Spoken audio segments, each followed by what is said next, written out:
What is up, everybody? Welcome to the Movies That Make You podcast, where movies are more than just entertainment, they're a catalyst for meaningful conversations. I'm Jonathan Sprang, and I go by Sprang, and most weeks we dive into movies to watch in preparation for a new release hitting theaters. But we don't stop there. We explore the morals, the deeper ideas, and the life lessons that these films offer. Today's episode is a special episode with me and Jacob discussing The Matrix, 1989, 25th anniversary. I've been prepping this up each week leading up to now, hyping you all up. It's an hour and a half episode. It's a deep dive, scene by scene, nearly discussing all the ins and outs, giving some behind the scenes knowledge, dropping some discussion around the philosophies and things like that. We deep dive on a couple of points of how we can take these ideas and relate them to our own lives. So we just have a blast doing it. Hope you guys enjoy this episode. I do have to warn you, I say epic a lot in this episode. It's the word that just comes to mind when I think of those large stories that just really intrigue me. So if you don't like the word epic, just block it out of your mind. But it's going to get said a lot. But I hope you enjoyed this episode. Jacob really enjoyed the film, and it was a lot of fun as a father seeing my son get excited and get intrigued by this film because it's meant so much to me in my life and my movie journey and also my faith journey. So to have him join me in that was just a lot of fun. Before we dive into this week's episode, here's a sneak peek at the next 4 weeks of what's coming up on the Movies That Make You podcast. Next week, we're going to be releasing an episode in conjunction with the re-release of Interstellar in theaters, the 10th anniversary. So we watched 3 Christopher Nolan films, including Interstellar, to get our heads around it. But we're going to be talking about those movies, deep diving into those Christopher Nolan thinkers, man. The Prestige, Inception, and Interstellar. So don't want to miss that. The boys had a really good time with the movies, even if it was a little bit over their heads. The week after that, we're going to be doing a Joker-focused episode to pair with the release of the sequel to the 2018 smash hit Joker starring Joaquin Phoenix. He returns to reprise his role, and we also add Lady Gaga in there as Harley Quinn. The movie looks great, so Kristen and I are going to dive into all the Joker iterations we've seen in film. We're going to talk about Jack Nicholson's 1989 Joker. We're going to talk about Heath Ledger's The Dark Knight Joker. We're going to talk about Joaquin Phoenix's Joker. We're even going to touch on Jared Leto's Joker because while it may have just been a few movies, it was definitely an interesting take. The week after that, we will be into October, which means we will be talking all things horror. We'll have 4 episodes for you. Each of them has a different theme. The first week of our October series is going to be gearing up for Terrifier 3 with Papa Goss. In order to do that, we're going to talk through all the icons of horror. Freddy, Jason, Michael Myers, Ghostface, everything we can come up with. The second week of our October series, we will be discussing indie horror, and that is to gear up for Smile 2. And these are actually ones that Kristen ends up liking more than some of the more mainstream things. And so we'll have a lot of fun talking through those. Hope those episodes excite you. And without further ado, let's get to the podcast. We are back, and this is a special episode. This is crazy because this movie is 25 years old. And Jacob, how old are you? 13. 13. So you're just like past being half as old as this movie, which is really random way to go about it. But we are talking about The Matrix today, and it's just Jacob and I. Introduce yourself, buddy. I'm Jacob, and I'm 13. Yeah. And we watched the movie last weekend. You saw it for the first time. I saw it for I don't know how many times, but it's been a lot. It is my favorite movie. It's the top of the list for me. If you go to our Letterboxd, it's the #1 movie. And we talked about it briefly on the Dad's Favorite Movies episode for Father's Day. I talked about it in a one-on-one podcast with one of our listeners, Wilmer. But I thought it's the 25th anniversary of my favorite movie, and the date that this is falling on is very unique. At the end of the movie, Neo makes a phone call from a phone booth. That phone call was traced by the machines, and then he tells them what he's going to do. He's like, I'm going to release people. We're going to, the choice is up to you, blah, blah, blah. That phone call happened on September 18th, 1999. And so we're releasing this podcast the week that date falls on it. So we're releasing it the Monday of that week. So it's the 25th anniversary of that phone call at the end of the movie. So even more specific than the date the movie came out, which I think that's when I released another episode about it. But anyway, so Jacob, before we jump into the movie too deep, fill us in on kind of what's going on in life. I'm still playing my bass guitar and I'm doing guitar stuff. Football season's started. I just had my first scrimmage yesterday, and I felt like I did pretty good on that. But other than that, life's pretty good right now. Awesome, very cool. So for me, life's busy. All the kids starting their extracurriculars and sports and band and church and all that stuff, and we got all of them doing something. So life is busy on the weekdays.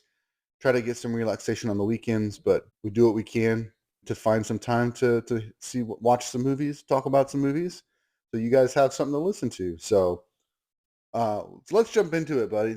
So this is my favorite movie of all time. The reason that it's my favorite movie is because for me it branches beyond just being a movie to really diving into ideas and concepts that are philosophical in nature, scientific in nature. Um, and you got kung fu and you got action and you got religion, philosophy, like all wrapped up in this amazing product called The Matrix. So um, why don't you give them a synopsis of what you can remember? Yeah. So well, first of all, there's this dude. There's always a dude, and he's like trying to figure stuff out, and so he sells like these hacked into like websites or something, and he sells them illegally, and then he's also living not really another life, but he has a false identity, and so he's working at another place. And then there's people that catch him, and he kind of gets a weird cryptic message from one of the Oh yeah, the one from of his the computer. hackers. Yeah. Yeah, and so he goes to this club and he meets Trinity, and so they kind of they meet each other, and then uh, he gets caught the next morning, and there's uh, I think it was either Trinity or the other guy helps him out and tries to like help him escape getting caught, but he in order to do it, he kind of has to like walk around the outside of the building, like skyscraper sized building, and he doesn't really do it because he's scared, and so he goes back inside, and then he gets caught, and then the agents talk to him. And I really liked that scene. I don't know why, but I really liked that agent's talking to him scene because the agent's voice, it's like very soothing. I Mm-hmm. don't know. Mr. Anderson. Yeah, it's just, Hugo Weaving. yeah. Yeah. Um, but yeah, he gets caught, and then I forgot how he escaped the Matrix. Oh, okay. We can jump into that in a little bit. So that's kind of setting up Yeah. we got Neo. He's searching for something. He finds information about this guy named Morpheus that he's been searching on his computer. Trinity meets up with him, says Morpheus can set you free. You know the question that drives us. What was the question? How far does the rabbit hole go? That was the question Morpheus asked him when he met him. But the question that drives the hackers is, what is the Matrix? So Oh. that kind of introduces this idea like, okay, there's something going on with computers that is the Matrix, and hackers have this way of getting to it, and the government doesn't like it. Like that's pretty much what you get from the beginning. You think like this is okay, this is going to be a hacker thriller, and Hmm. they're going to try and he's going to figure out what the Matrix is, and he's going to share it with the world. But it doesn't. You don't think it's going to go where it ends up going. I don't think at the beginning, right? Yeah. That's not where I thought it was going. Well, like I knew it had something to do with like simulation, but I didn't think it would go that route. Where'd you get that idea from? Just like hearing about it, and I don't know. Probably other pop culture references. Yeah. Gotcha. Couple things before we jump too far. We haven't seen Morpheus on screen yet, but we've heard his voice. That's Lawrence Fishburne. Trinity's played by Carrie Ann Moss. I think this is the first movie I ever saw her in. Neo's played by Keanu Reeves, who had done quite a few other films. He'd already established himself as a big Hollywood star. with a movie like Speed. That was kind of his big breakout role. He'd already done Bill and Ted's Excellent Adventure, Bill and Ted's Bogus Journey. He'd already done Point Break. So he had kind of established himself as a Hollywood presence. Like people knew who Keanu Reeves was. But you want to know something funny? What? Do you know who the Wachowskis originally sought after to play Neo? It was Will Smith. Oh, okay. Yeah, they were Yeah. seeking out Will Smith. They actually had an interview with him or a conversation with him, and he passed it up. He's like, I didn't really understand what they were talking about, and I didn't really get what they were trying to do. So I already had this other project, so he jumped over to that other project, and so that's when they pursued Keanu Reeves. Yeah. And it would have been a different movie if they'd gone that route. But I think the route that they went was definitely obviously it made an impact on the world. So, what's your first take on the movie as it's happening? Like, what are you thinking when he's getting interviewed by the agents, and then they put the bug on him, and it crawls into his belly? Like, what's going on in your head when all that's going on? I was just thinking like, who are these guys? And like, I didn't know if they were like CIA or they were another type of secret agency, but I thought it was the government. Hmm. And I don't know. It was just all weird, very weird. Yeah, he's like, I'm going to give you the finger, and then you give me my phone call. He said, Mr. Anderson, what good is a phone call if you are unable to speak? And then his mouth starts closing Yeah. up, and you're just like, what is going on? Like, this took a huge jump from what it had been. That kind of sets us up. Like, they put the bug in him.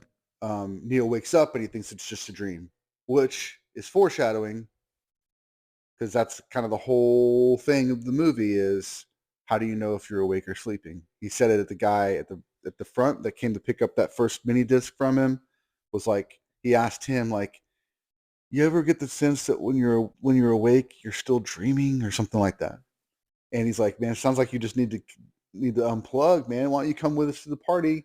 And Trinity had said in the computer typed follow the white rabbit, and the guy's girlfriend outside turns her shoulder. She's got a white rabbit tattoo, and so he's like, "Yeah, let me get my coat." So that's kind of how they end up at the club. Um, so yeah, so Neo wakes up. He's got the bug. He doesn't see it in him or anything. He's just swiping in the stomach, and then the phone rings, and it's Trinity telling him to meet her at a bridge so they can pick her up. Um, what happens next? He gets picked up, and then there's this lady, another lady in the car, and she's like really, like really strict about him. And so he starts to leave, and then he gets back in, I think. Mm-hmm. Yep. The other girl, Twitch, is telling Neo what to do, and Neo's not liking that. He doesn't like Yeah. authority. He obviously, wants to be his own boss, and so he's being told all this stuff, and then he's about to get out, and then, yeah, Trinity stops him and says, "You know that road. You've been down that road. You know where it leads. I can take you. Like we're going somewhere else, and we want you to come along." Hmm. So he gets back in, and then they get this huge machine out. What do you think was happening then? I was like, well, I thought that was a dream, and Mm-hmm. so I kind of saw it coming though. Like they played the like meeting up the agents and stuff kind of as a dream, and then he wakes up, and so I was like, whoa, what's going on? Mm-hmm. But that was like whenever like all that stuff really did happen, and none of it wasn't real.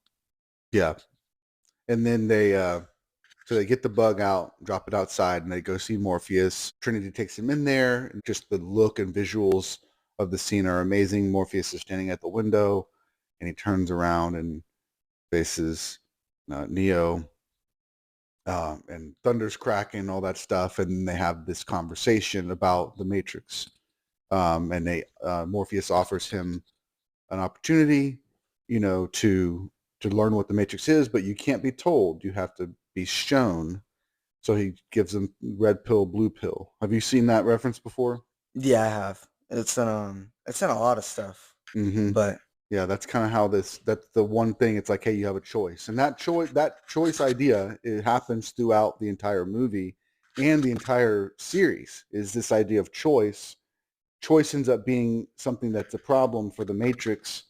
That actually comes up with in this conversation as well, in that Morpheus is asks Neo, "Do you believe in fate?"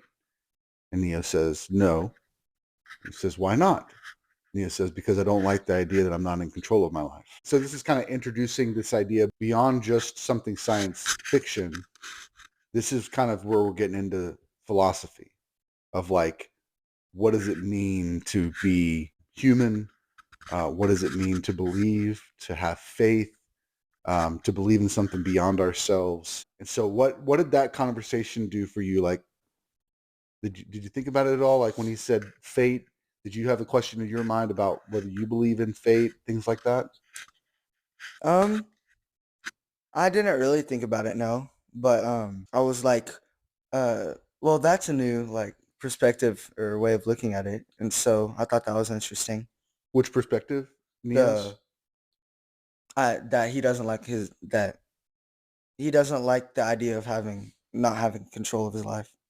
Yeah, and I think fate is one of those things too, where it can be a positive or a negative, Hmm. because fate is that idea that everything happens for a reason and everything has happened for a reason. But that's not always a good idea to have. Um, and that's not always how people, even of faith, think about things. That something's in control outside of us that's determining our destination.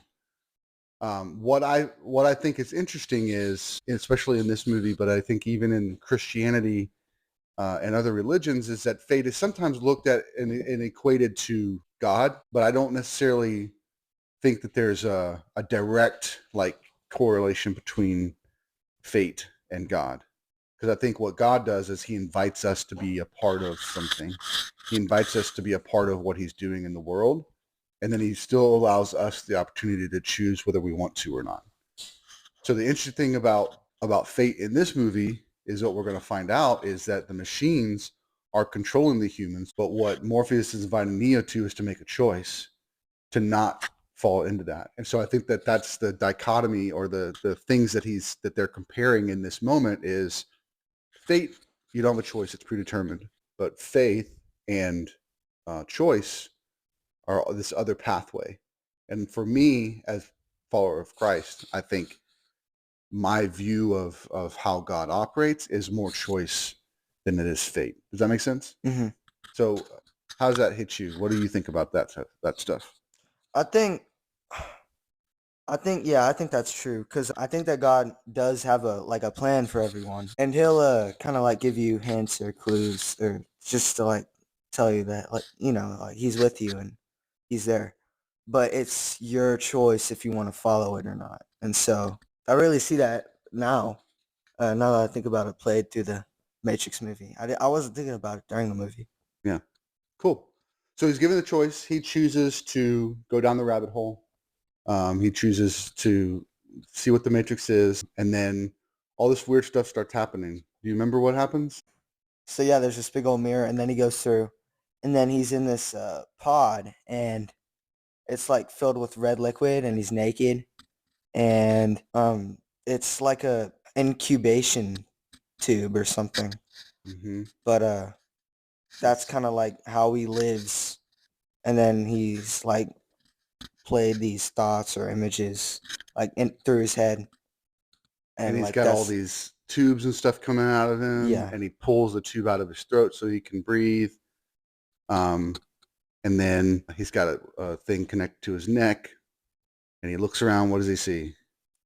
A whole bunch of other tubes and filled with like trillions of people. What were you thinking when that was going on?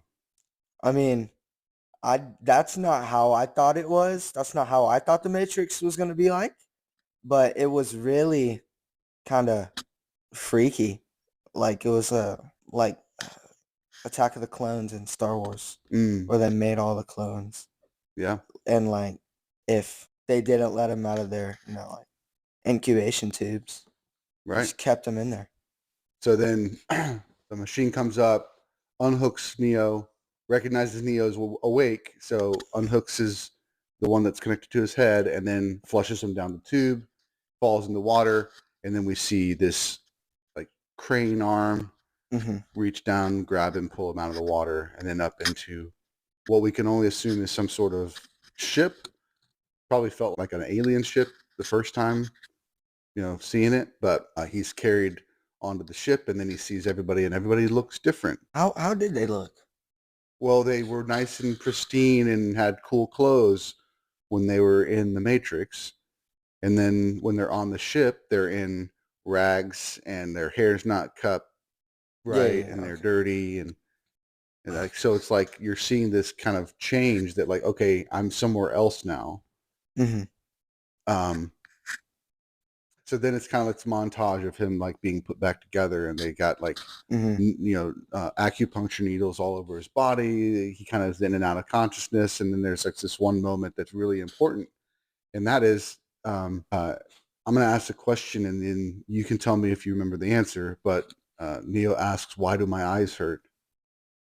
You remember what Morpheus said? I don't. He said, "It's the first time you've used them." That's crazy.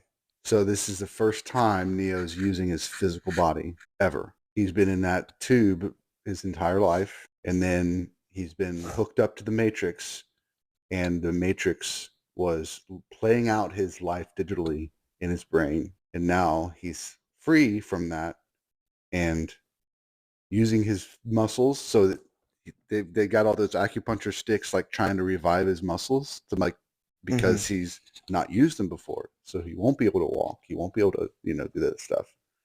um and then that's a big quote for me is because you've never used them before. So pretty crazy. So then they end up he ends up waking up. They take him in. He introduces him to the crew. We meet all these other folks. And then he's gonna talk to him about what the Matrix is. So they say it's gonna feel a little weird.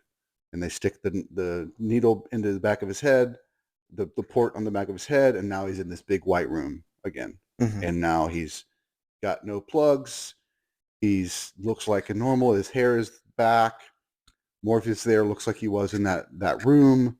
There's like two chairs and TV from the room, all that stuff. What was going through your head when he started going down this spiel about what the Matrix is? It was just kind of, I don't know. I mean, like it provides like plot and context, but it also like gave another layer to like the story. Because it's now like more of a dystopian kind of feel, and like there's there's the head agents or whatever, and then like there's Mhm. a whole bunch of tubes with people in them. What is the outline, basically? This kind of outlines the big conflict. What's the big conflict? Something happened at the end of the 20th century. Humans found. Yeah, they made like AI, like artificial intelligence, and then it all kind of went to crap. Now the AI rules the world. Machines are the machines are in charge and using humans as slave. Hmm. Um, and they basically the science doesn't work, but Yeah. they're using the human body to generate electricity so that they can survive off of the bodies of humans. So they're connected to the matrix so that they can stay alive, so they can think that they're living, so that they'll keep producing energy so the machines can still survive. So it's this interesting like reliance on like kind of how humans are reliant on machines like AC, refrigeration, cell phones, internet. We're reliant on these machines to survive. Um, and now the machines are now reliant on humans to survive, but the roles have swapped. So interesting concept there. Neo doesn't like it. He's freaking out. He can't get this through his head. He says, "Let me out." They get out, and then he throws up from the stress. He's resting, and then Morpheus sees him in the room while he's resting, and Neo says, "I can't go back, can I?" And he said, we can't put a mind back once it's been freed. But if you knowing what you know, would you really want to?" And so then that's when he goes into the spiel about There was one put in the world in the Matrix, freed the first of them, told him that he prophesied his return, and that you would try and find the one, and the one can bend Matrix to its will. The one can operate outside of the rules of the Matrix, and can be about freeing more people. And so this is where it's introducing that Messiah concept. Mm-hmm. So up until this point, it's just been Neo's just another dude, another guy getting out of the Matrix and being a part of Morpheus's crew. But this is the point where we start realizing, oh, there's more to that. There's more to why Morpheus wants to save him, and that's because he believes that Neo is the one. How did that hit you when you start thinking about the one, and he starts spelling some of that stuff out? Um, it reminded me of the Lego Movie because Emmett, he's like supposed to be, this big old, it's this big prophecy, and so he goes and he finds this red brick, and then he has to like kind of save the world from a shoot. It's the guy who's played by Will Ferrell, Mm-hmm. but forgot his name. Yeah, I It's the remember big him. Lego guy though. Yeah, Yeah, kind of reminded me of that though. and then Neo tries to sleep, and he says, "You need your rest for tomorrow." What's happening tomorrow? You're training. This is one of the more fun things for me. I think the guy that plays Tank, it's a little bit melodramatic. He's a little bit too over the top in some of his delivery of things, but I think it gives it this eagerness and the excitement that the audience can feel as to what it means if Neo is the one. I think he really does emote that. It's not the best acting, but there's some moments in there that like you really get that eagerness. So he's one of my favorites from that first movie. I think he just is a fun personality. But then he says it's time to go to training, and he goes and he sits him down in the chair, and he pulls out, says, all this stuff is boring. We're not going to do these operations programs. We're going to get into combat training. And he shows him the disc, and it says jujitsu. And Neo goes, jujitsu? I'm going to learn jujitsu? And he hits the start button, and Neo's face just closes his eyes, and it's just like, what's happening? You could just see his face like Mhm. reacting to something happening in his brain, and it cuts off, and he goes, whoa. He's like, you want more?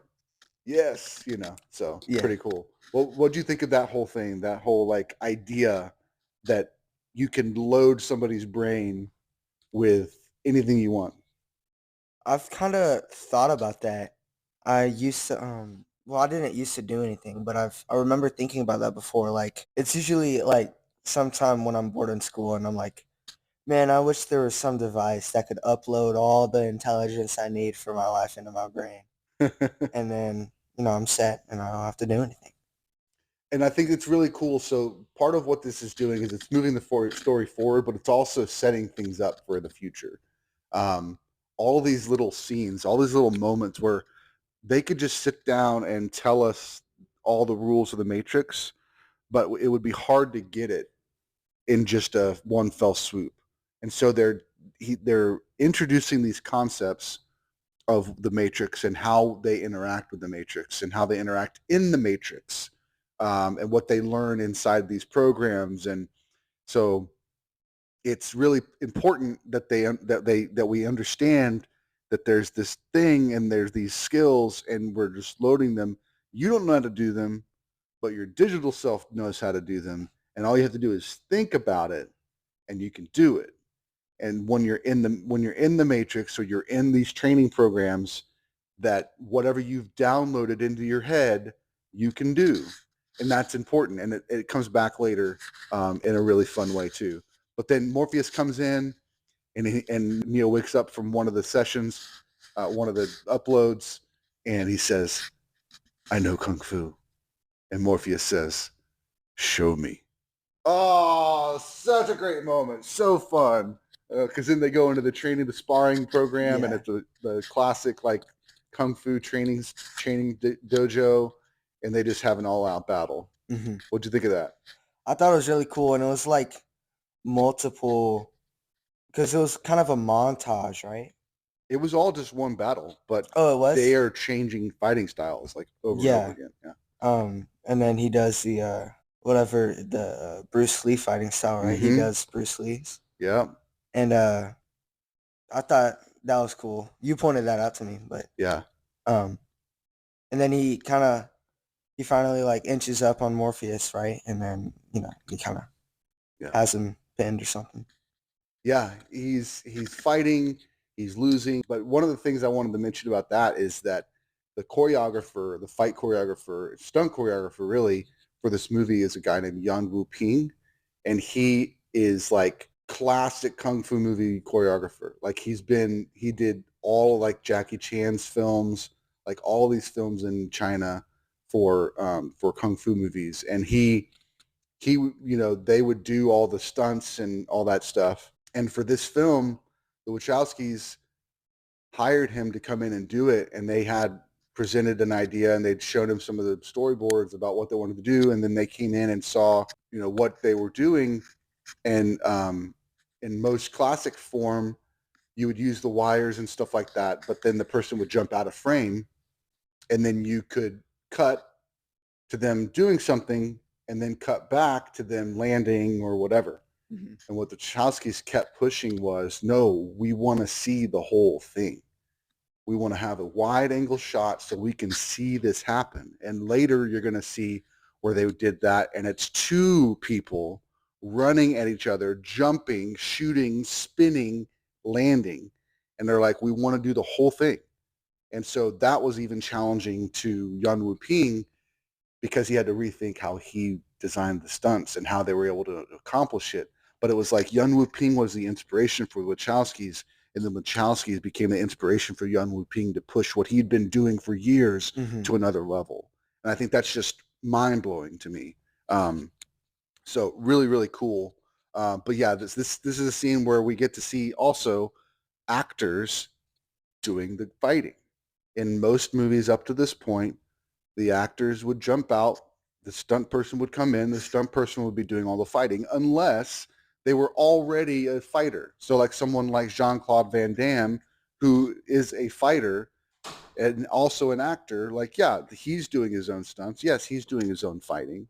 But you take anybody else in any other movie, they're not doing the fight choreography. It's somebody else. So this was very adamant for the Wachowskis is that they wanted to see the actors doing the things. So guess how much they had to practice or how many months of training they had to go through before they even shot a single frame of film. 5 months. Very close. I think it was 4 months at Oh, least. okay. But they had to do combat training, they had to do fighting training, they had to do choreography, they had to do stunt training, they had to do gun training, all that stuff. And they Jeez. did months and months of it before they even filmed one moment of the film. And that's just dedication. And I think part of that comes from Wachowski's vision.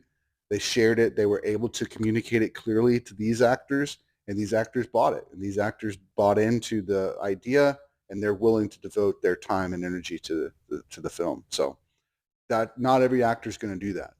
A lot of actors that are big names, they're just going to come in on the day of shooting. They're going to do their lines. They're going to be there as little as possible, and then they're going to go home. So I think there's a sense where this kind of set a standard for big Hollywood blockbusters to say, okay, we can no longer just rely on stunt people to do everything. We need to have as much as possible, we need to have the actors in there doing some stuff just to give it that extra layer of realism. So what was any favorite moments in that fight that you liked a lot? The one Uh, with Morpheus? I can't remember any specific moments, but I remember it being like it was very. I could see the kung fu like inspiration and Mm-hmm. how what was it, Zhang Wu Ping? Yan Wu Ping? Yeah, I could kind of see like that old kung fu style and then martial arts style and fight choreography. Yeah.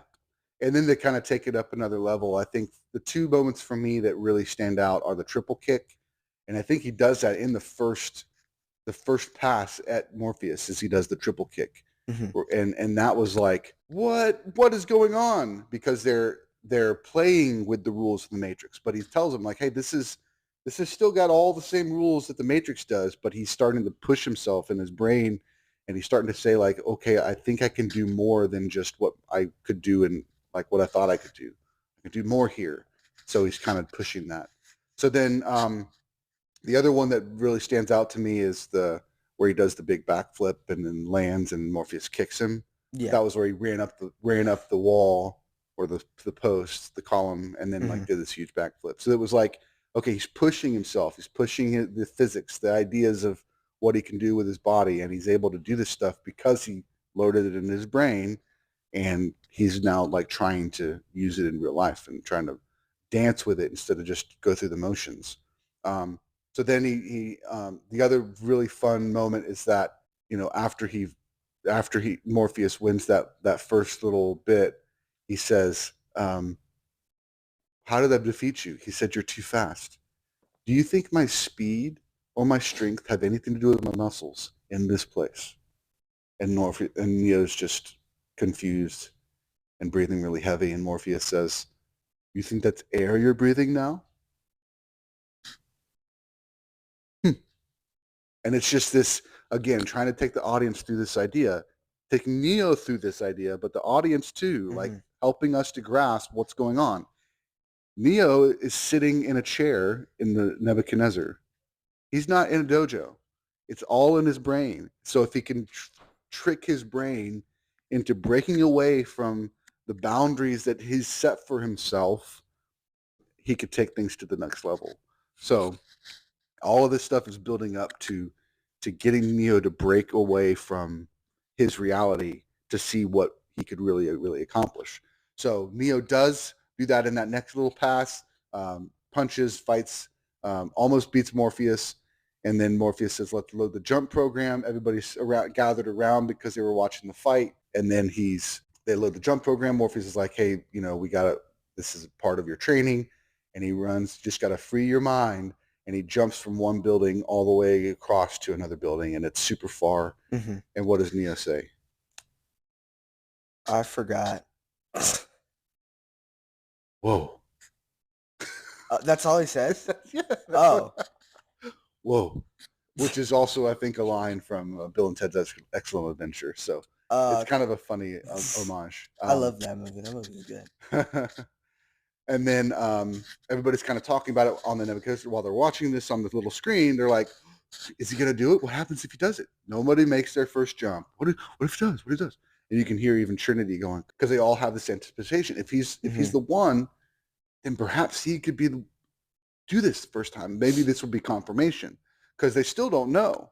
And Neo definitely doesn't know because he's still learning about himself. But Neo tries to jump and then falls all the way down.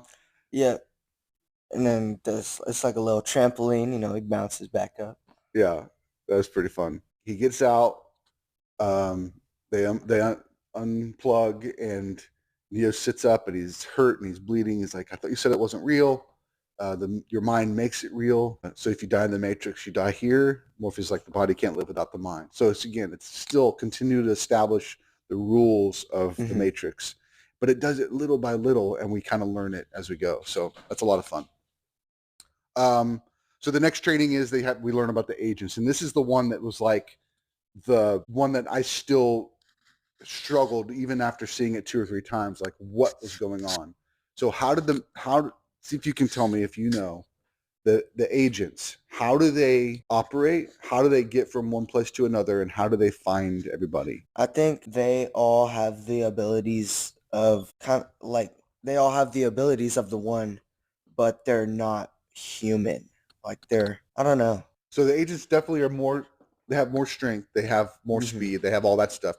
They can, but they're still bound to the rules. So they can't, like, that's the thing that Morpheus says is different about the one. The one can be outside the rules, Hmm. whereas the agents are stuck to the rules. But they're just really like they're on NBA 2K. There are hundreds. Every skill is 100, whereas everybody else in the world is operating within normal parameters of what humans can do. But the thing that I was trying to get at was Morpheus says it in that scene, but it's hard to understand. But then you see it later in the film is that anybody, like, the whole system of humans interacting in this system, in the Matrix, in this digital world, they're all still connected to the Matrix, meaning they're all spies for the machines.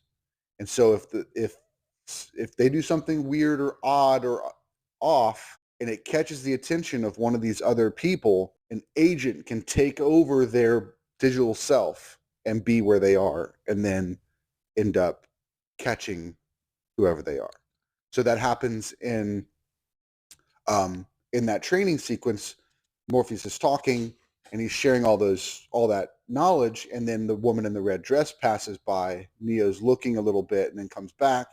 Then Morpheus says, "Look again." So he looked again, and then it's Agent Smith. Mm-hmm. So that's what's happening. So later in the film, there's a chase scene where Neo is running and there's all these people. He's like, "Oh crap!" So he tries to run away. Someone sees him running. All of a sudden, little flip, it's an agent. Or like the helicopter pilot at the top of the building. He's talking.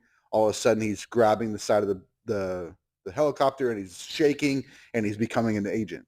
Right. So it's that anybody that's plugged into the Matrix still is a conduit or is a person that can be an alert system to the machines, but can also be taken over by an agent, and therefore being your enemy, the worst enemy you could have at any point in any time. So that's why you have to be careful with who you're talking to and what you do in the Matrix, even with just regular folks. And I don't know exactly the timeline of how all this stuff happens, but what I did notice this time was the first time we hear Trinity and Cypher at the very beginning of the movie.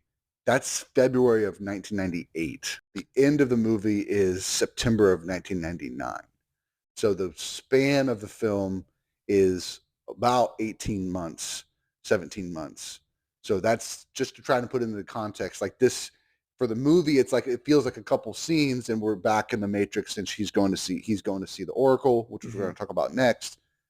But this was not a short time. This was months, because once he goes back to the Matrix, that's when everything kind of falls apart. Morpheus is captured. He's got to go, all that stuff, right? So that happens really quickly. That happens in like a day. That whole scene where he goes to see the Oracle and then that and that and that. But the first time we see Neo is February 1998 to September of 1999. So 18 months, give or take. The next big thing is that they go see the Oracle. Cute old lady making cookies, all that stuff, right? What did you think about anything stand out about their conversation that you remember? Except that the Oracle like looks at Neo's palm and says, I see now. And then Neo's like wondering, well, like what does this mean? And then she's like, I'm sorry, but you're not the one. And so he kind of like, I don't really know if he gets in his head about it, but I know that, like he's thinking about it and like, well, why am I here then? Yeah. So what's interesting about that whole conversation is she's not telling him she's not telling him the answer. She's not telling him what he thinks she's telling him. She's telling him what he needs to hear, right? And we find that out later. But in that scene, if you go back and watch it, there's this kind of sarcasm that she does. Like, so she's talking about knowing yourself, know thyself. Like that's the key to life, is knowing who you are and being and living into who you are. And then since he doesn't believe he's the one, well, she can't tell him that he is, because he doesn't believe it. It doesn't matter what she has to say. So she has to tell him something that's going to make him believe in himself. So that's when he tells her again, or she tells him again, here, you're going to have a choice. So we talked about choice before. You're going to have a choice. You're going to have in one hand, like Morpheus, red pill, blue pill. In one hand, you're going to have Morpheus's life. In the other hand, you're going to have your own. And so there's that. She's giving him that choice to be the inspiration for making him believe in himself, believe that he's the one. And that ended up being a really key pivotal moment. And then there's just so I mean it's just so if you go back and watch it, you'll see how sarcastic she is because she's like, "Well, let me take a look at you," and then grabs his hand. Ooh, this is where I say, "Ooh, that's interesting," and you say, "What?" And I say, "But you already know what I'm going to say." He says, "I'm not the one." So she doesn't tell him. She's like just basically like pulling out of him exactly what he's thinking, exactly what he's feeling, and just saying. And he's like, man, he almost had me convinced. He goes, I don't know what you're waiting on, but you're waiting on something. And then she's frustrated with him in the rest of the scene. So Mhm. then she's like, gives tells him about the Morpheus thing. So then they leave. This is where we also find out before they go see the Oracle, we find out that one of the crew is a double agent and is going to be a problem. So Cypher, played by Joey Pants, what a great guy. He's awesome. He's in a Christopher Nolan film called Memento, and he's great in that too. But in this is where I first saw him, uh, and and he played kind of the villain in the film. So did that? And did you have any clues before then that that was going on? He was just kind of odd. I don't know. I mean, I definitely felt something off about him, and Yeah, so I kind of like felt it, coming on. yeah. He And then, kept saying like even in the opening moments when it's the screen and they're scanning the call, like that's where it actually first starts because Cipher is like, hey, you're not supposed to relieve me, and she's like, oh, I just want to, and he's like, you're like watching him, don't you? And then there it's just voiceover while the camera's zooming in on the numbers, and then she says, do you hear that? He says, what? I don't hear anything. So he set up that trace on the mm, call so that he could be talking to Trinity and the agents could come track her down. So that's even oh, setting up that whole thing all the way from the first frame. Is Cypher is the one that's basically good. And then later in the scene after Neo's training session, it cuts to he was asleep, and then uh, Cypher's sitting at the Matrix computer, and there's all the screens are up, and he's doing something, and Neo walks up and he goes, "Oh, you scared me," and then he starts shutting everything down mhm. because he was communicating to machines that he wanted to set up. Because as soon as that scene's over, it cuts to him eating the steak, which is one of the best lines in the whole movie. Too is that like I know that what I'm doing, that my brain is telling me that this steak is juicy and all this stuff, but I know that I'm just still sitting in whatever. And he's like, but what I've learned being on this ship with Morpheus these last 7 years is ignorance is bliss. So he's definitely chosen, like, I don't care what the truth is. I just want to be comfortable. I don't care what the truth is. I just want to be happy. I don't care what the truth is. You Mhm. can lie to me all you want to. As long as I feel good, that's all that matters. And so that's the difference between someone like Cypher, but that's a lot of people in the world that are more like they don't care what really is going on in the world. They just want to be happy, and they don't really care if the person loves them as long as they take care of them, and they don't care if this and that and the, you know I don't care as long as I'm happy. Not understanding what's really going on with our lives and our souls and all that stuff. I don't care as long as I'm happy. And so this is kind of showing that the rest of the crew of the ship has given their life, they're sacrificed things because they know it's for a greater good. And Cypher's like, I don't care. If he'd have told me the truth, and that's why he says to Neo, why didn't I take the blue pill? Because he's not happy with the choice he made. He didn't care what the reality is. He just is like tired of living in slop. He feels lied to, all those things. So anyway, they go see the Oracle, and then when they get back to the place where they're going to be pulled out of the Matrix, they realize the agents have found them, police have found them, and now they're big attack, big fight between Morpheus and Agent Smith. That was a cool fight too. Anything you remember about that one? I mean, they were in the walls. That Oh yeah, was that was really cool. I liked that, but it was just kind of tense because you're in that like small space and then people are shooting through the walls. I thought it was a really cool scene. and uh, and then the agents are correct. coming around them. Cypher, I think, sneezes inside the wall, alerts everybody of their location, and then all of a sudden he is taken over by Agent Smith, that policeman, and then he's going after Neo. Now, what's interesting is what was the advice that um, that they gave Neo whenever he faced an agent at the beginning of the movie? I don't remember. Run. Oh, okay. No one has ever faced an agent and lived. Like that was what they said. So when Agent Smith has got Neo through the wall, like holding on to him, about to pull him in, Morpheus sacrifices himself. He crashes through the wall and fights Agent Smith by himself. No other help, just him and Agent Smith. And it's an epic battle. It's a great confrontation of like just two just burly dudes just fighting each other. The one thing that jumps out to me is when Morpheus jumps against the wall and is like kicking him like while he's kind of against the wall. That was a pretty cool moment. Mm-hmm. But eventually he gets destroyed by Agent Smith and then calls all the rest of the cops in there to beat him. And they do. But they end up getting away, trying to get to the ship. And Cypher gets away because he's the mole. Gets pulled back into the Nebuchadnezzar. He begins to take people out one by one. And they get all the way down to Neo. I mean, one of the most epic moments, I think, too, is when Twitch dies, because she's like, not like this, not like this.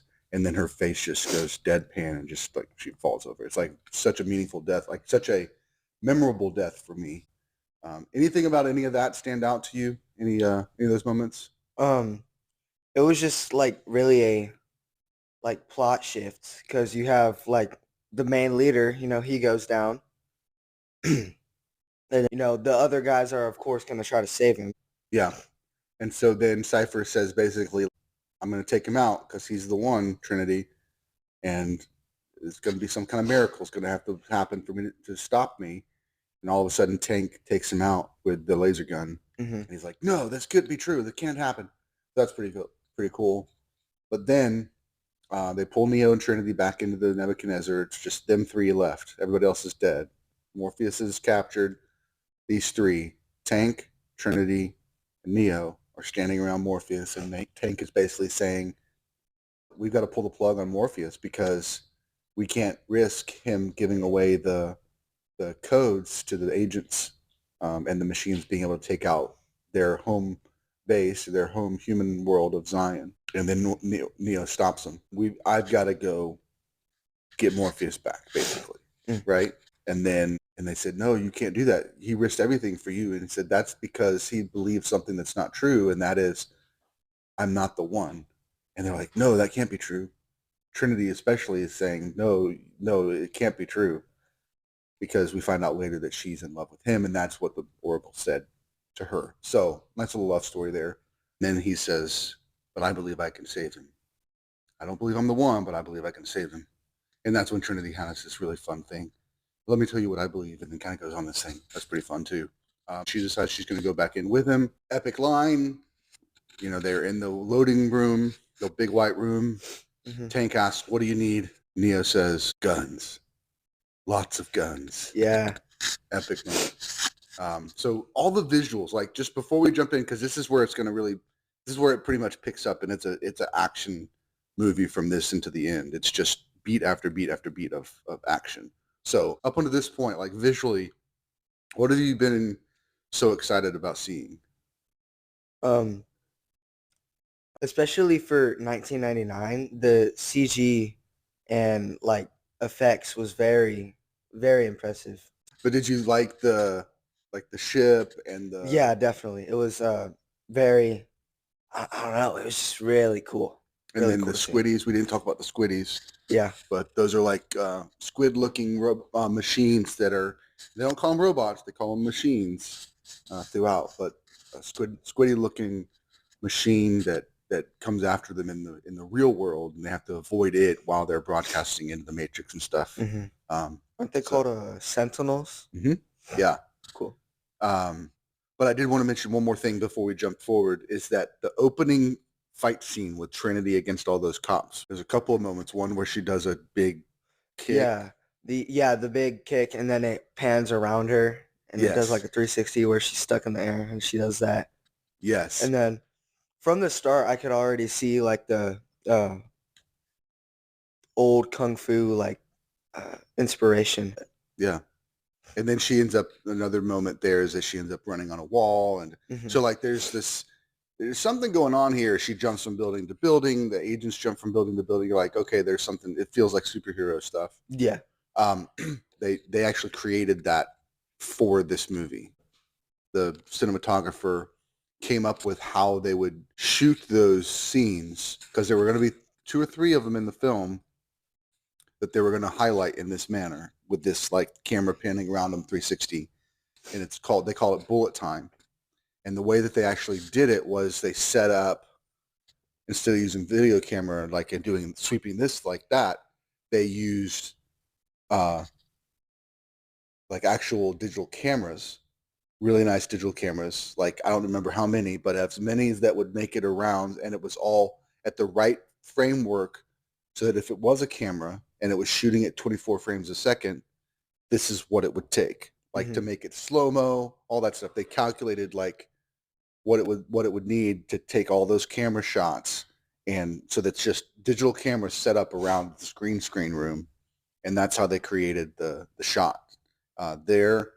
There's one with Neo when he's dodging the bullet, and then there's one with Agent Smith and Neo jumping at each other. All three of those scenes were done with like digital cameras, and they synced them like, and they did the motion, did the movement, and then triggered the mechanism, and it went like all around Hmm. all the cameras firing. Another thing that this movie defined for a number of years, everybody was recreating bullet time.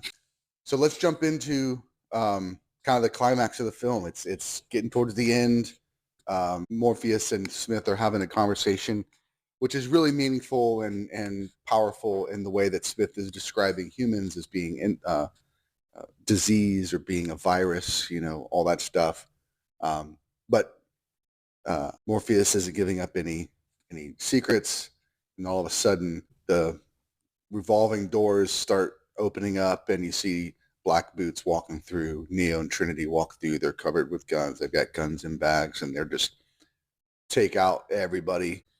Um, what was your favorite moment in that in that scene? I think really it was just the amount of guns they had. It was so like crazy because they had them in their coats. They had like 6 guns in their coats, and then they had like it was wild how you can fit that many guns on a person.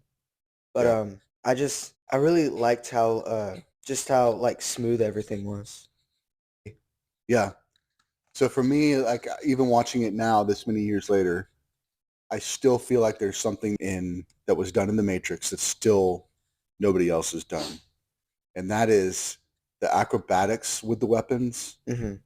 the wall jumping, the flipping. All the while, it's all captured in one shot, and you see it actually happen. They really highlighted these moments. So there's a couple of them.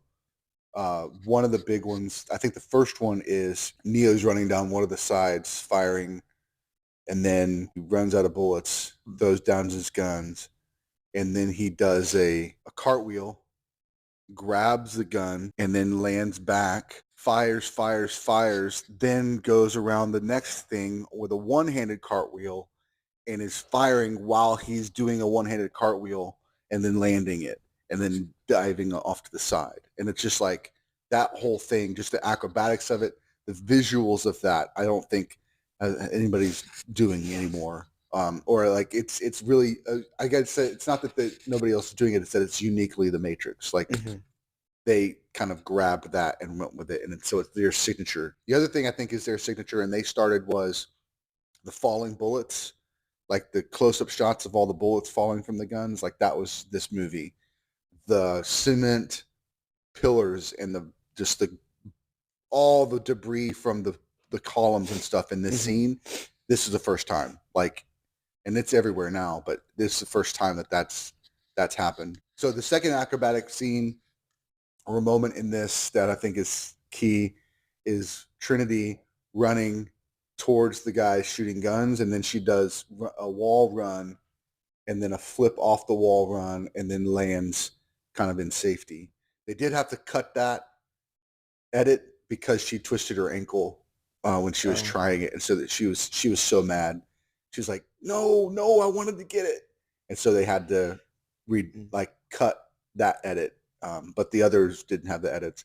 And then I think the third moment in that is Neo does a triple kick and then ends it with Yeah. the guy's head kick. That whole lobby scene is just so epic. Then they end up going to the roof. They put a bomb in the bag in the elevator. They get on top of the elevator. Neo shoots the elevator rope and then looks up and goes, "There is no spoon." Him and Trinity fly up the elevator shaft, and now they're on the roof. And that's when the agents come. And this is when we have the second bullet time of the movie. One of the agents is standing there. Neo's firing two 9mm at him, and the agent's just dodging them. Mm-hmm.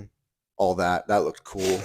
And then the agent takes out his gun, starts firing at Neo, and Neo leans back, dodges a bunch of them, and then gets hit twice. And he falls down. Agent comes up to shoot him. Still only human, because that's one of the things the machines are going to say about the one. This entire series is he's only human. There's nothing special about him. He's still only human. Mm-hmm. Trinity comes up behind the agent and says, "Dodge this." Such a great moment. Yeah. When he does that, you're starting to see like he's starting to believe there is no spoon. I can control us coming up to the shaft. Okay, I can dodge these bullets. Like he still doesn't believe he's the one, but he's starting to be the one. He's starting to live into Yeah. that. And even Trinity's like, "You moved like they do." He said, "Not fast enough." Then they get the helicopter, and this is the part I was mentioning earlier. They had to set this up. They're about to go get Morpheus, but he turns to her and says, "Can you fly that helicopter?" Oh And yeah. then what does she say? Uh, not yet. And so then Tank, because he's Tank is still in the Nebuchadnezzar, and then he like uploads the data into Trinity while they're still in the Matrix. Yeah. Super cool. Like that like takes that thing from the training session Yeah. to another level. So then this is the other epic scene. They get in the helicopter. They're going to rescue Morpheus. He's got the big old Gatling gun on the side of the helicopter. Just starts firing away at that room. All the circles around the room, takes out all the agents. Morpheus is standing there, sitting there, and he's like, "Come on, Morpheus!" And then Morpheus gets up and pulls all the stuff off of him that the agents were trying to Mm-hmm. use, and he runs to Neo. Agent Smith fires bullets through the wall, takes out Morpheus's leg, and then he's about to fall. Neo jumps, grabs him, falls down, catches him one hand. I mean, it's just this whole scene is just so stinking epic. Um, Trinity flies away. Smith shoots the gas tank. Helicopter's going down. Neo drops Morpheus on the roof that's close by. He lands on the roof. Then he sees that Trinity is going to crash into the building. So it's all slow mo. It's his mind. He's starting to understand what he needs to do. Grabs the rope, holds on to it. Trinity inside the helicopter. I don't know how they knew that this was going to work, but she knew somehow that he was going to save her. Grabs the rope, shoots it, jumps out of the helicopter. Helicopter hits the wall, but Neo is controlling the wall to stop the blast from taking Trinity out. It does this huge, awesome ripple effect on the glass, and then explodes. And then the camera is showing Trinity landing into another window with the blast circular around her. I mean, it's just epic visually, just so epic visually. So at this point, Neo pulls Trinity back up to the roof so that they can talk, and he shares with Morpheus. Morpheus actually says to him, "Are you starting to believe?" He says, "Morpheus, the Oracle told me." Morpheus says, "Exactly what you needed to hear. There's a difference between knowing the path and walking the path." Mm. So what do you think Morpheus means by that? If you know the path, then there's nothing to really keep you from straying away. Yeah, so let's tackle it from the movie perspective. So Oh, what does okay. Morpheus say when Morpheus says that to Neo? Very specifically, what is he saying to Neo? He's saying that if he heard that like he was going to be the one, he might have not gone through this like things that he needed to get to the get the ability. Yeah. So you can know that you're the one and not act like it. but you can act like it even if you don't know. So there's this cool dichotomy there, this cool kind of personal philosophy or personal growth aspect of what Morpheus is saying in that. And we talked about it a little bit when we were talking about the Oracle and why she started talking to Neo about it.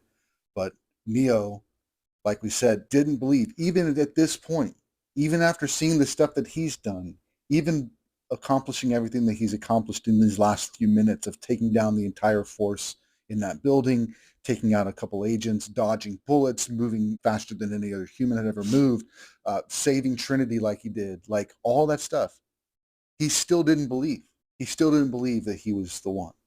And so Morpheus is trying to remind him that, hey, you've walked the path, bro. Without knowing it, you walked the path, and so you are the one. Now let's take it from away from the movie. What do you think that would mean in our lives, in your lives? What would it mean for you to know the path as a difference between walking the path? How would that relate to you in something? I think if I know my path, then I don't know, like it would make me like want to stray away from my path more because I don't know. It's just I yeah. So you're kind of like Neo. You don't want to be told who you are. Yeah.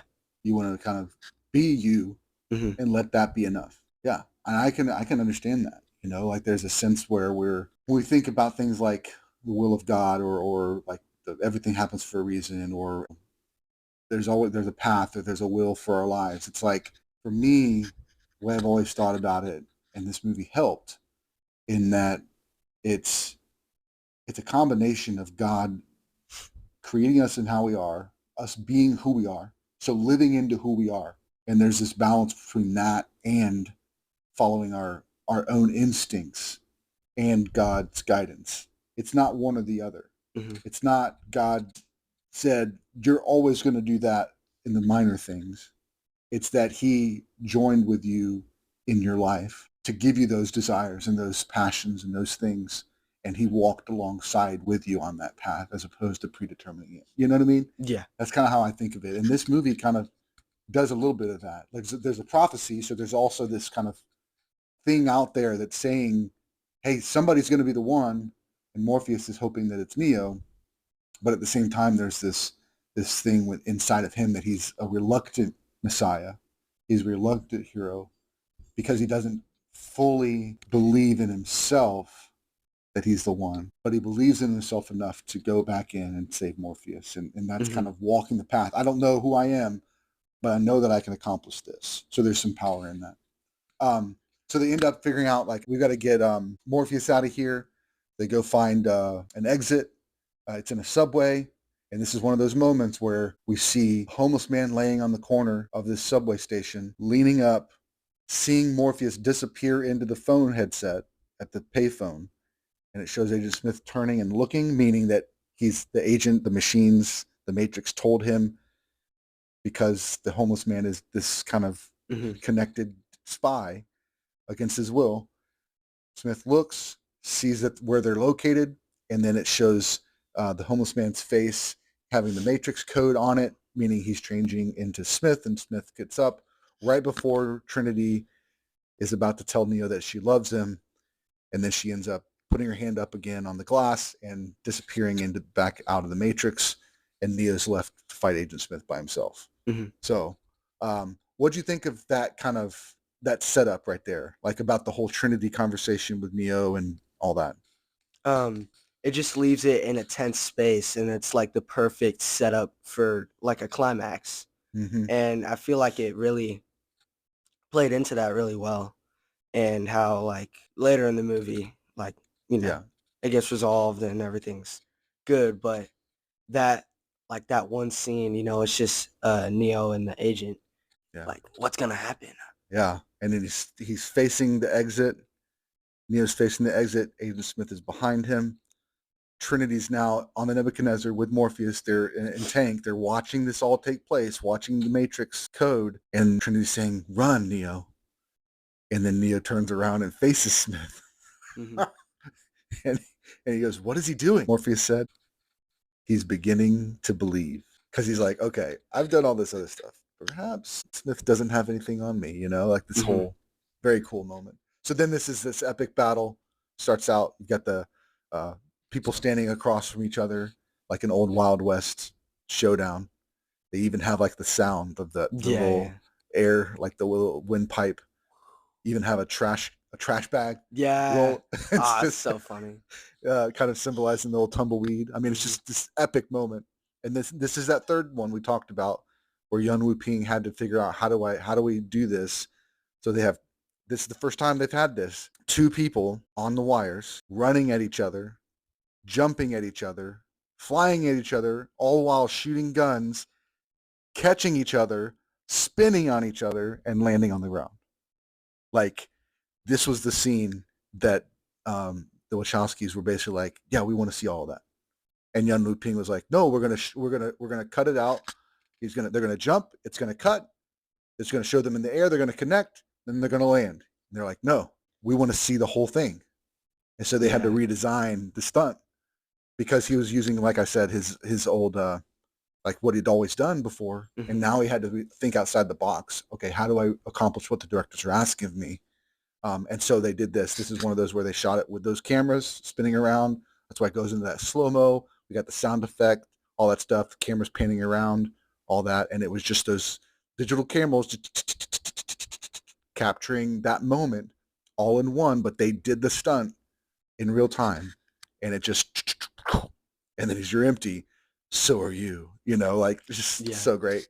And then Smith pops up, and then Neo's really feeling himself, spins up, like Mhm. does a triple Yeah, yeah. twist and lands, and like, okay, buddy, Smith is like, we're gonna have a lot of fun here because this guy is thinking big stuff about himself, Mhm. epic battle in that, um, all that stuff. Neo starts to lose, he gets up, Smith is surprised, then he finally does kind of beat Neo up pretty good into the wall, all that stuff. Anything stand out in that fight that you wanted to point out? Um, I mean, I think just the fact that they both emptied their mags and then Neo noticed that. I thought that was pretty cool. But it Yeah, was so like impressive. yeah, the whole fight. Again, actors are doing all these stunts in Mhm. this. Now, I will say the stunts, they're doing the fighting. Neo's stunt man actually got a concussion on this scene Mm. because when he flies back into the newspaper stand, the piece of wood didn't break all the way, and so when he hit the back, kind of hit his head and had a concussion. They had to take him to the hospital, but he's fine. He was fine. It was just kind of got the got knocked out a little bit, Mhm. and then Smith pulls him out of the newspaper stand, throws him into the subway, and then he jumps down there, grabs him by the neck, and the train is coming. He said, "You hear that sound, Mr. Anderson? That's the sound of inevitability. So long, Mr. Anderson." And this is the point where Neo, I think, goes from being a non-believer about who he is to being a believer because he says, "My name is Neo." And he jumps up, crashes Smith into the ceiling, lands, does a backflip out of the subway, lands on his toes. Subway takes out Agent Smith. Mhm. So that was crazy. And then what's even crazier is all of a sudden the train stops and Agent Smith runs out. Now, when I first saw this, I think even like 2 or 3 times into watching this, I thought, did he just like bust up through the bottom of the subway? And it's like, no, somebody on the subway saw that go down, and that allowed the Matrix to transport Smith into the body of that new person. So Mhm. that's what happened. So I thought I'd explain that in case you were wondering how he just Yeah. moved into on it. But then at this point, Neo has to run and find another exit. So he's running all over the place. And that's when he sees the big body of people, is like, oh crap, this is crazy, because he knows any person here can turn into an agent, and we're in trouble. So he's just running away. He's talking on the cell phone, steals the cell phone. The guy yells at him, "Hey, he stole my phone!" And then that turns into an agent Yeah. and chasing after him. Um, this is also funny. He's running through apartments. He has to climb things. There's this old lady apartment that he runs through, and then as he's running through, a knife gets thrown, and the old lady's now an agent because she's like, "Why is somebody coming through?" Oh, agent appears. Anyway, Mhm. lots of fun stuff. He jumps out of the apartment, and then he ends up running to the same exit, the same uh, hacking point that Trinity was at the beginning. You might not have picked up on that, but it's the hotel of the city. Oh, okay. So that's why Agent Smith knew where to go, because they had tracked down Trinity there in the opening scene. Once he arrives at the bottom of that building and he sees where they are, Smith goes and hides in the hotel room and waits for Neo to open the door. So that's how he's in there waiting on him. And then shoots Neo. Neo hits the wall. Music goes down. Sentinels are attacking the Nebuchadnezzar. Everything's being torn up. Morpheus, Tank, Trinity, all just shocked watching this happen because they're like, no, he's the one. He can't die. So what did you think at this point? I was just shocked, really, because he got shot a good amount. Yeah. And I was just like, well, what's going to happen? Because you can't just end a movie on the bad like that. Yeah. And then, I don't know. I know. You know there's more Matrix movies, but somehow he's dead sitting here. Yeah. I don't know what's going to happen. Yeah. So what ends up happening? So Trinity starts talking to Neo on the Nebuchadnezzar while he's on the seat or whatever. She tells him that she loves him. And then he gets up and the agent people like look behind them and they're like, uh-oh. And then they start shooting at him. And what does he do? He stops the bullets from coming and they drop down. It's so crazy. He stops the bullets. Remember in the scene? Yeah. He said that, in the dojo scene, when he beats him the first time, he says, I've seen agents do this and do that. I've seen them punch through walls. I've seen them dodge bullets. I've seen all this stuff. But they are still operating in a world that's built on rules. And those rules won't apply to you. And Neo goes, what are you saying? I can dodge bullets? And Morpheus says, what I'm saying is, when you're ready, you won't have to. And it all comes back full circle. And he doesn't even have to dodge him. He just sticks his hand out and says, no. Like literally just says no. Puts his hand up and the bullets stop and he grabs one, looks at it like all inquisitive. And then it shows his perspective. And it shows him. All Matrix code. Yeah. Oh, it's so cool. And then Agent Smith is ticked and he runs at Neo. He starts fighting him and Neo starts blocking everything. Yeah. And then turns to the side puts one hand on his hip and he starts using one hand and starts blocking everything. And then he grabs his hand, gives him a big old swift kick, and he flies across the hallway. I mean, they're just like, what is going on? The agents are freaking out. And then Neo runs and dives into Agent Smith and then basically explodes him from the inside. And then when he flexes, what happens? I don't remember. So after he blows Agent Smith up, his code's just destroyed, and then Neo flexes, like does a chest, like an arm flex, and the hallway bends around his flex. Oh, really? So he's flexing. Even remember that. He's literally flexing, and the Matrix is being flexed by him. Dude, that's crazy. Oh, it's so great. The other two agents run away. And Trinity calls out from the Nebuchadnezzar at Neo's head because the Sentinels are like about to take the Nebuchadnezzar down. And she goes, Neo! He runs back. They blow the EMP as soon as she pulls Neo out. And then they kiss and it fades to black. And then this is the scene I was mentioning at the beginning of the podcast. It goes to black again. We see a call being made. We see the computer trying to trace the call like it did in the very beginning. And then it's blocked. And it shuts down and it's error. But Neo's talking to the machines. He's like, okay, now that I'm here, we've got some talking to do. We've got some changes that are going to be made. We're going to start helping people see the truth. We're going to start helping people get out of the Matrix because this is lie, all that stuff. And then the choice is up to you where we go from here. Hangs up the phone, and then what they call a needle drop. A needle drop in a movie or a TV show is when a record, like a recorded song as opposed to score, needle drop is when some song starts. Start playing Rage Against the Machine. And then that's just like so epic. Camera going up into the sky. You see the city, you see the street, you see the city, you see the earth, and then Neo flies out at the screen, at the camera. He flies out of the city, and they're like, "What? Neo can fly now?" So cool. So he's like the Superman thing.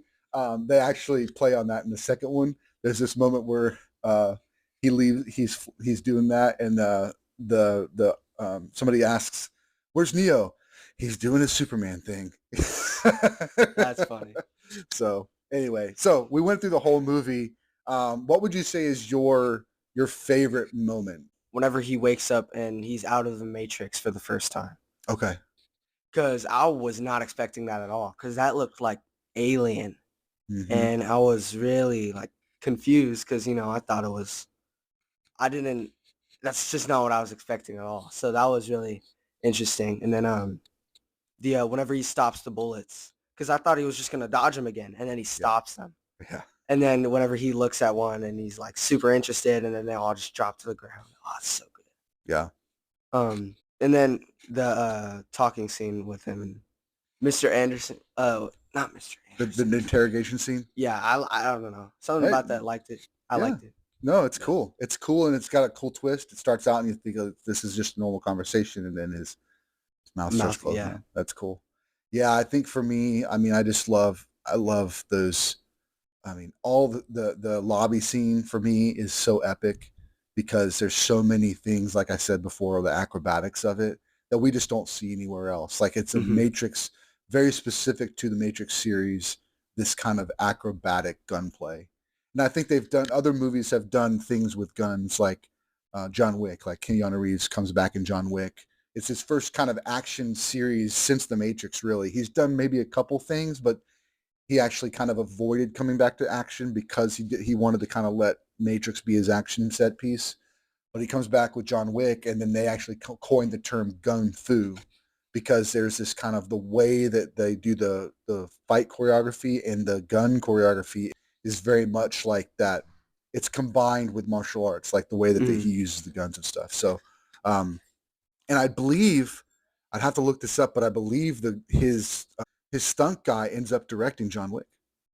Really? Yeah, the stunt guy from The Matrix ends up directing John Wick. So wow. Pretty awesome. Pretty awesome, man.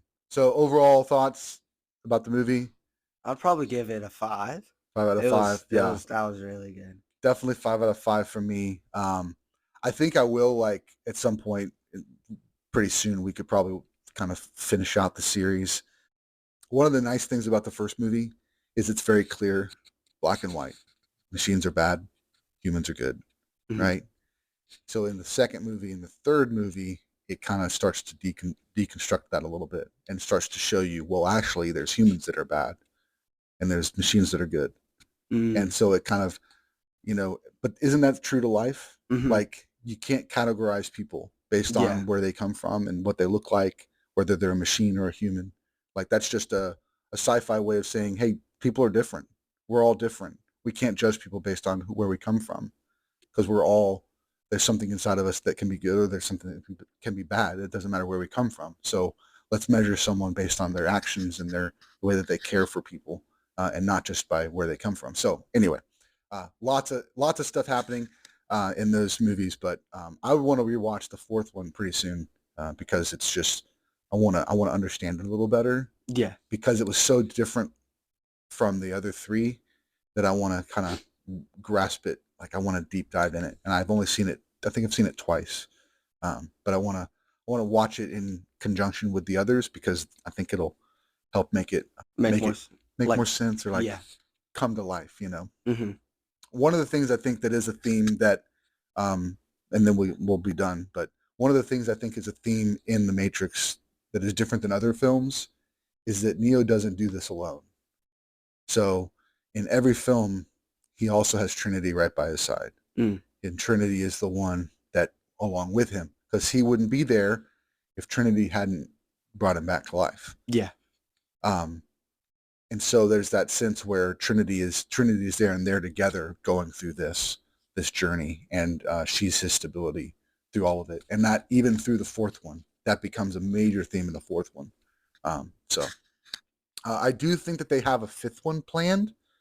And I think that there might even be a TV show or something like that in the works that would be kind of in the Matrix world. One of the coolest things about this series, buddy, is and I will watch it at some point, but it's the Animatrix. So there's 10 short films, and they're all anime, all different anime styles. Oh, that's cool. And so it's the Wachowskis wrote 4 of the short films that were tied directly to the film, the Reloaded Revolutions. But then they asked for other artists and other writers to write stories that were in the Matrix world. But like imagine that you were in the Matrix. Like, what would you do? Like, how would this happen? And so they just wrote stories that were just in the Matrix universe, but weren't like directly tied to Neo, Trinity, and Morpheus in that storyline. So this was in 1999 when this came out, the first one. And then I think the third one or the second one came out in 2003. So 4 years later, they were already doing multiverse ideas. They had Matrix comics. They released 2 books, 2 volumes of Matrix comics, which were the same thing. It was just these other stories that were in the Matrix world. They released a video game called, I can't remember what the video game was, but the video game was a pairing of the storyline from the movie, but you played as different characters. So you didn't play as Neo and Trinity and Morpheus. You played as Niobe and Ghost, who were characters in the film, but you're like doing the things that they were doing while the movie's going on. Oh, that's cool. So it's like telling the other side of the story. Now you do end up getting to do a lot of the things that Neo and Trinity did in the film, but you're doing it through the eyes of Niobe and Ghost. And then where you end up in the video game is where Niobe and Ghost end up at the beginning of the third movie. So it's like this really cool, again, they were trying to do something different. They were trying to tell different stories and try and use the different mediums. Last thing I'll say is after Revolutions, they came out with an online game similar to like World of Warcraft, multiplayer online. And you played as yourself having just been unplugged. It's like the Zion folks, right? Morpheus and the Legion. They're still unplugging people from the Matrix. So you play as one of them. Like you're a person that just got released. And so like, what are you going to do now? Yeah. Are you going to join Zion? Are you going to join these other characters? Are you going to join the machines? Which side are you going to be on? And then you can develop skills inside the Matrix like they did. You can earn your skills and level up, you know? So anyway, pretty cool. I played that for, I think about a year. I played that and it just, I just, couldn't play it anymore. It was just took a lot of time and all that stuff. It was a monthly subscription type thing too. So, but it was fun to play while we played it. So cool. I'm glad you enjoyed my favorite movie of all time. Yeah. Yeah. And thanks for being a part of the podcast, buddy. Thanks. Catch y'all later.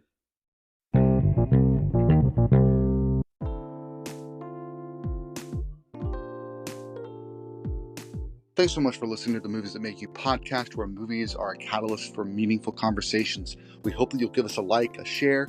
Let us know you were here over at our Instagram at Movies That Make You. And don't forget to subscribe so you never miss an episode. So until next time, keep watching movies.